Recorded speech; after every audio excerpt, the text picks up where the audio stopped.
प्रिय विद्यार्थियों, आज हम बीएससी भाग प्रथम वर्ष सामान्य हिंदी पाठ्यक्रम योजना के अनुसार पद्य भाग में कबीर अध्याय से गुरुदेव को अंग साखियों की व्याख्या देखेंगे। कबीर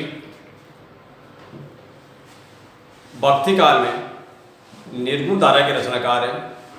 और जैसे कि हमने पूर्व बिंदु में चर्चा की, कबीर काव्य की प्रमुख प्रवृत्तियों में एक प्रमुख प्रवृत्ति है गुरु की महिमा। सारा का सारा भक्ति काल गुरु महिमा या गुरु के ज्ञानोपदेश पर बल देता है और इसी क्रम में जिन सहायकों की हम चर्चा करेंगे, जिनकी व्याख्याएं देखेंगे, उनमें भी सदगुरु की महत्ता, ज्ञानोपदेश, ईश्वर प्राप्ति में सहायक या ये कहेंगे बिन गुरु जगत निर्गुण पावा, इन सब बिंदुओं की, इन सब विषयों पर चर्चा की गई है। प्रथम साखी है सतगुरु साचा सूर्यवा, शब्द माया एक, लागत ही में मिल गया पड़ा कलेजा छे। कबीर गुरु को एक सूरवीर की संज्ञा देते हैं, कुशल योद्धा की संज्ञा देते हैं कि जिस प्रकार से एक कुशल योद्धा अपने लक्ष्य को अर्जित करने के लिए अचूक निशाने का संधान करता है, अचूक निशाना मारता है, उसी प्रकार से एक अच्छा गुरु भी शब्द रूपी बाणों के माध्यम से अपने शिष्य के हृदय में ज्ञान का आविर्भाव करता है और उसे सांसारिक अज्ञान से,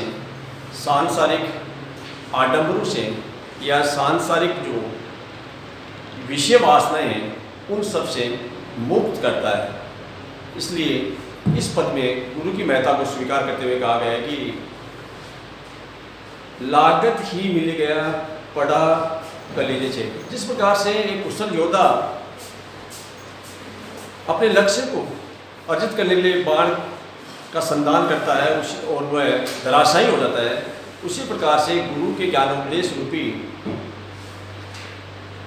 शब्दों के माध्यम से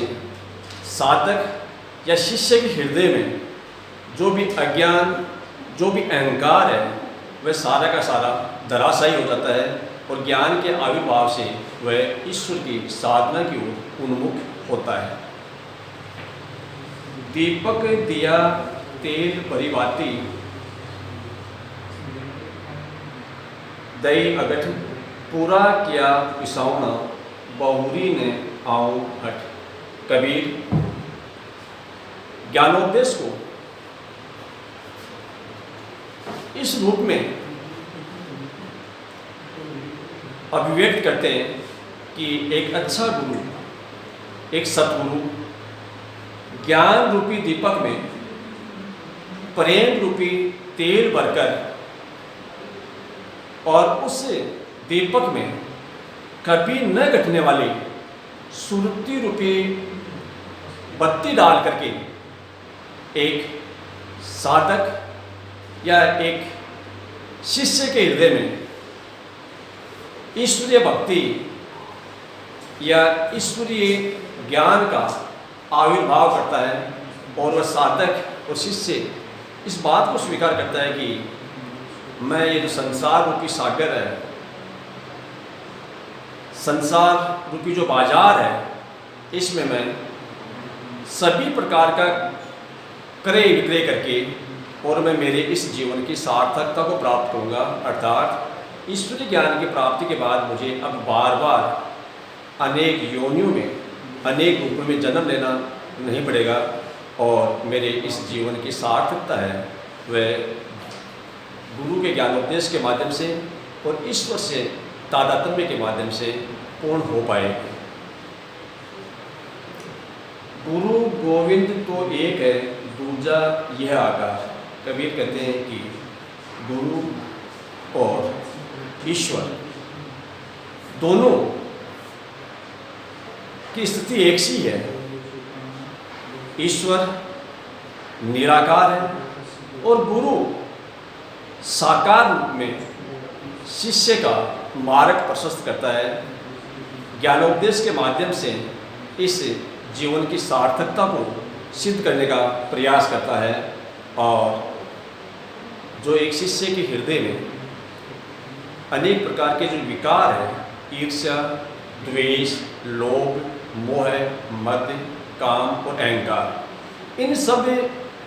विकारों से छुटकारा गुरु के ज्ञानोपदेश के माध्यम से ही संभव है। और यहाँ भी इस पद में, इस साखी में भी अहंकार रूपी विकार का वर्णन किया गया है कि गुरु के ज्ञानोपदेश के माध्यम से मेरा जो अहंकार रूपी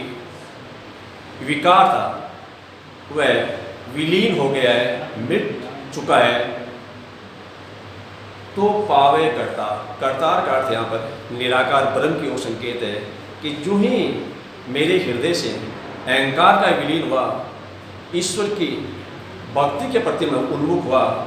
ईश्वर की भक्ति से मेरा तादात्म्य हुआ, ऐसी स्थिति में अहंकार के विलीन होने के बाद मुझे ईश्वर प्राप्ति संभव हो पाए। निहचल निधि मिलाए तत् सतगुरु साहस दिए, निजी में साजी गणा बांटे नहीं कबीर।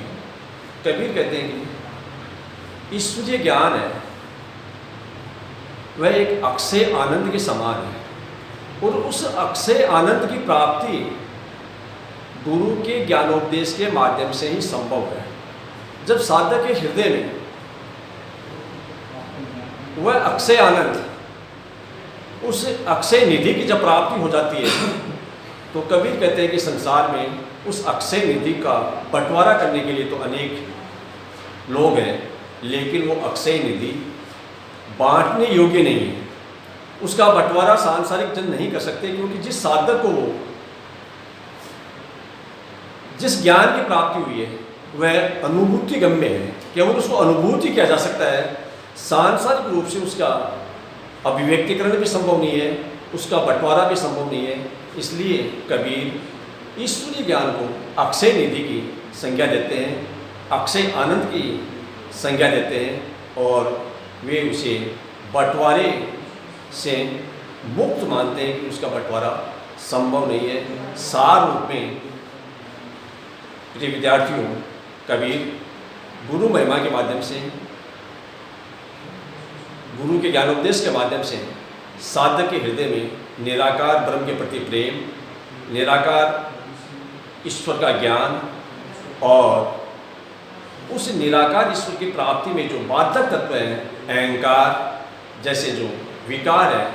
उन सब की चर्चा इन साखियों में की गई है। धन्यवाद।